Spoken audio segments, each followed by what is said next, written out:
Every operator I know has more information coming at them than at any other point in their career. We all have our dashboards built. We're surrounded by mentors and advisors. We have more data points streaming in from every direction. And most operators will tell you, if you catch them, at the right moment, that they feel more confident in their decision making than they ever have. Here's what I can't stop thinking about.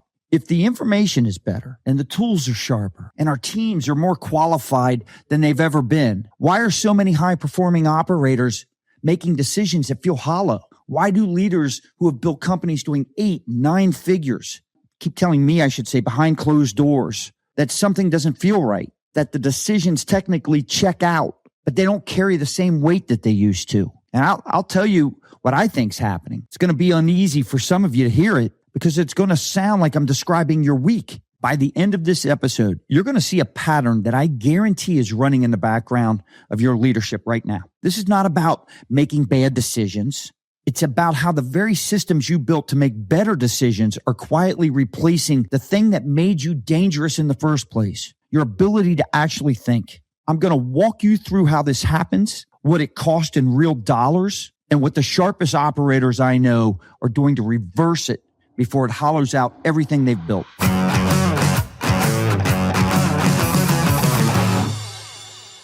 Welcome to Business, Bourbon, and Cigars. I'm your host, Scott Joseph. I've spent more than 30 years building and scaling companies at a high level. I've acquired dealerships, rebuilt operations from the ground up, and spent the last couple of years building Me Plus Ultra, mastermind community for operators who want sharper thinking, not louder advice. The reason I can talk about this with any credibility is because I lived it. There was a stretch where I had built a business where every metric said, that we were healthy. And I almost lost the ability to see what was actually happening underneath those numbers. The infrastructure I was so proud of became the very thing insulating me from the truth. Here's what we're doing today. I'm going to tell you about a leader inside our ecosystem who had every resource that you could ask for and still got blindsided. Not because his team failed him, but because he had stopped doing the one thing that built his company in the first place. Then I'm going to show you exactly how this erosion works, not as a theory, but through the specific moments where a leader goes from making sharp decisions to managing other people's conclusions. And then I'm going to close with, what actually reverses it. A few months back, I was sitting across from a member at one of our events. Sharp operator, runs a company doing north of 30 million with a full executive team, fractional CFO, advisory board, quarterly strategy reviews. On paper, this is the kind of operation that a lot of founders aspire to. They want to build that. He pulled me aside during a break and he says something that caught me. He goes, I feel like I'm running the company through a screen. Not literally. You're not talking about remote work. He meant that every piece of information he received about his own business was either filtered, summarized, interpreted somehow, and delivered to him in a format that somebody else had already decided was important. His dashboards are clean. His reports were thorough. He has sharp advisors, but he could not remember the last time he sat with a raw, unprocessed problem long enough to actually think about it himself. What triggered this confession, was something that should have been minor. One of his top 3 clients, this is a relationship that he had for almost 10 years, told him they were leaving. Didn't give any warning, no signs in the data, no churn risk, flagged in any report. No one on his team raised a concern. The client simply said they'd outgrown the relationship and were moving on. So when he digs into it, he finds the real story, right? The client had been unhappy for over a year. Not with the product, with the relationship. They had not spoken directly to anyone in senior leadership in over 14 months.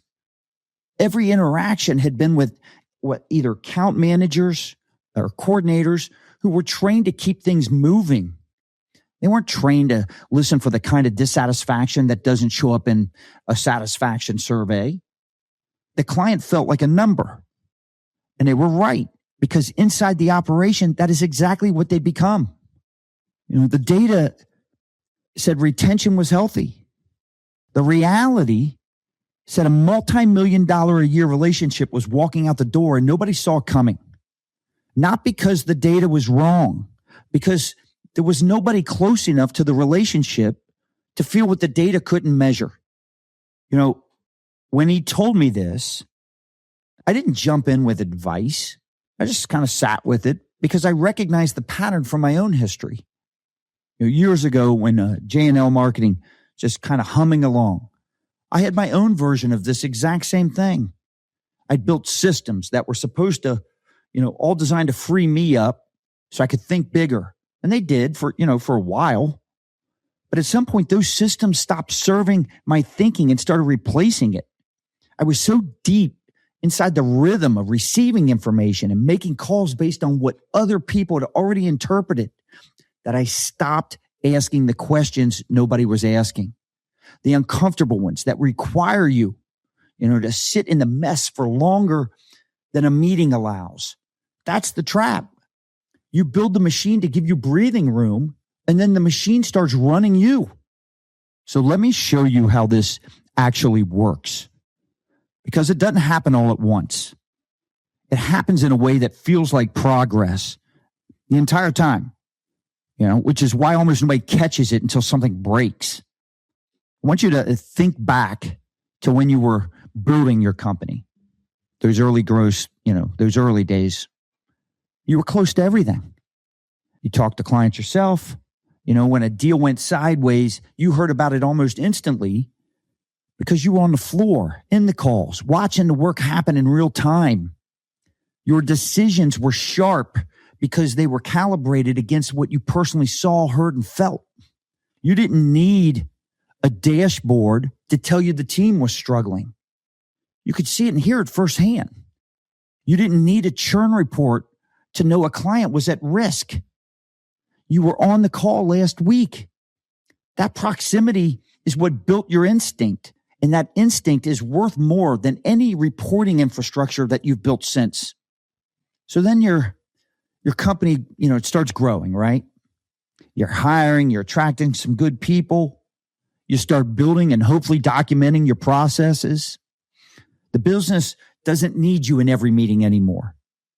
And that's a good thing. Nobody's arguing that. But here's what starts happening underneath. You're still making decisions, but now you're making them based on information that other people collected and organized. They're the ones decided what was important enough to put in front of you.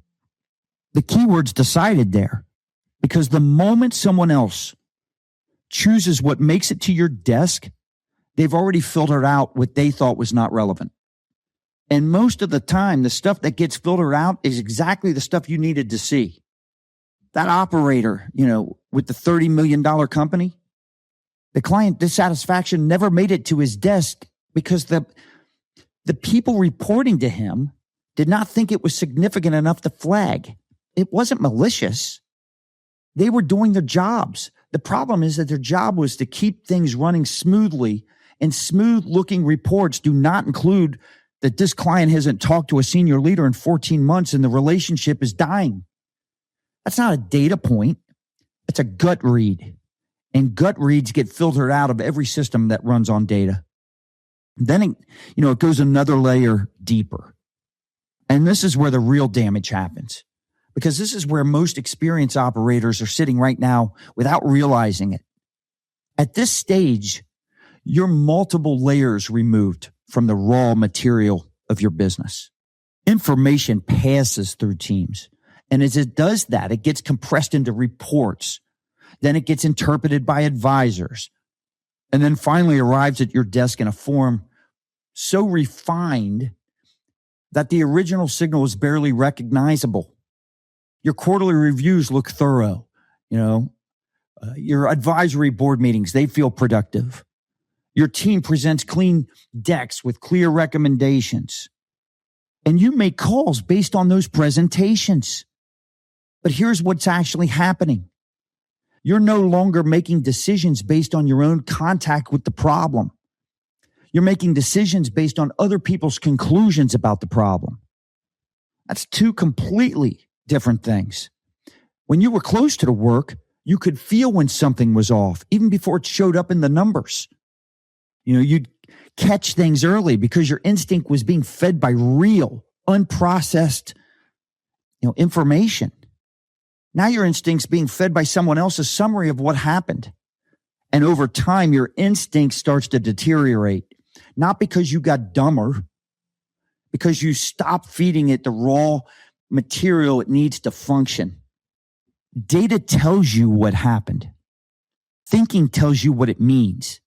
And when you let other people do both, you're not leading, you're administrating. I want to be specific about what this cost, because it's not an abstract, risk. That operator lost a client worth millions annually. But the real cost was not the client. The real cost was the 18 months where nobody in the organization was close enough to the relationship to feel what was happening. 18 months of senior leadership making decisions, about that account based on clean data while the actual relationship rotted underneath. How many relationships in your business right now look healthy in reports, but have not had meaningful contact with a senior leader in months? How many of your teams, green status updates are actually just the absence of someone flagging a problem that they don't know how to articulate in a dashboard? Now, I'm not telling you to tear down your systems. I'm not saying fire your advisory board or stop looking at your dashboards. That's reckless. I'm also, not saying start micromanaging the business. And for some of you, I need to add that word again. Have you ever felt stuck trying to solve your toughest business challenges? Maybe you're juggling too many priorities, you're struggling to scale, or you're trying to grow without clarity. It's frustrating to work hard and to feel like nothing is moving the needle. The Business Bourbon and Cigars Workbook gives you access to the same tools, frameworks, and processes that Me Plus Ultra members use at our retreats to tackle real business challenges. You're going to learn how to use SMAC, mastermind-style collaboration techniques, and structured problem-solving methods to identify critical obstacles, create actionable plans, and drive smarter growth. Even if you're not attending the retreat, this workbook lets you experience the same high-level thinking and frameworks that top entrepreneurs use to accelerate results. Download your free copy today at meplusultra.com/workbook and start applying the exact strategies that help businesses scale smarter, solve complex challenges, and make faster, more informed decisions. What I am saying is this. Somewhere inside your week right now, there needs to be a place where you sit with a real unprocessed problem long enough for your own thinking to engage with it. Not a meeting about the problem, not a report summarizing the problem. The actual messy, uncomfortable problem itself with no filter between you and the thing that needs to be figured out. The sharpest operators that I work with right now, the ones whose companies are growing while others are plateauing, they'll do some version of this. One of them rides along with his salesperson once a quarter, not to evaluate, just to hear what clients are actually saying when they think nobody important is listening. Another one I know, calls her top 5 clients directly every 60 days. She doesn't do this to check a box, but to ask the one question her team will never ask. What are we not doing for you that you wish we were? Another operator that sits in on frontline team meetings that he hasn't attended in months, not to manage the conversation, but to feel the energy in the room and to listen for what is not being said. Because the uncomfortable truth is this: the more successful you get, the more layers accumulate between you and the thing that made you successful. And if you're not intentional, about collapsing those layers on a regular basis, your business starts making decisions for you. Your team starts filtering reality for you. Your advisors start protecting their recommendations instead of pressure testing yours. And one morning, you wake up, you realize you've not actually really sat with something uncomfortable and wrestled with it until something useful emerged. Maybe in months, maybe longer. The moment you stop sitting with the problem yourself, you start managing answers instead of making decisions. Think about that, managing answers instead of making decisions. You know, that member I mentioned earlier, after our conversation at the event, he made one change. He blocked 2 hours every Friday morning where he didn't take calls. You know, he didn't look at reports or get updates. Just him, blank page, and one question he writes at the top. What am I not seeing right now? You know, some weeks the answers come fast. Most weeks it doesn't come at all. And that's fine, because the point is not the answer. The point is forcing himself back into direct contact with the unresolved, unfiltered reality of his business. Within the first month, he caught 2 other client relationships that were cooling before anyone flagged them. He identified a structural issue in his sales organization that his VP of sales had not surfaced, not because the VP was hiding it, but because from the VP's vantage point, the numbers still look fine. And the numbers did look fine. The thinking underneath them didn't. And the only reason this founder saw it was because he forced himself back into proximity with the problem instead of waiting for someone else's interpretation of it. This is the distinction that I want you to carry out of this conversation today. Being well-informed and actually thinking, are 2 fundamentally different activities. Most operators that I sit across from have perfected the first, and they quietly abandoned the second. The infrastructure that was supposed to give them room to think has become a substitute for thinking itself. And the longer that goes unchallenged, the more dangerous it gets, because the decisions still look solid on paper. They just don't carry the weight of someone who has actually sat with the problem.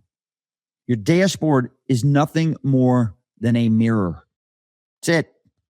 It shows you what you already measured. It cannot show you what you forgot to ask. If this episode is landing for you, if you're recognizing this pattern in your own week, I want to put something in your hands that can help. We've put together the Business Bourbon and Cigars workbook. It's literally the same set of tools and processes that Me Plus Ultra members use at our leadership retreats when we're trying to tackle their most critical business challenges. It walks you through what we call the SMAC process and structured problem-solving methods that force exactly the kind of thinking we've been talking about today. The kind where you're not reviewing what you already know, but confronting what you have been avoiding. Download your free copy at meplusultra.com/workbook. Even if you've never attended one of our retreats, this workbook, it gives you a way to pressure test your own decisions and strip away the layers between you and the real problem. I'm Scott Joseph. This is Business Bourbon and Cigars. The thinking that built your company is the thing most at risk inside it right now. Do not let it decline. I'll see you in the next one. Cheers, everyone.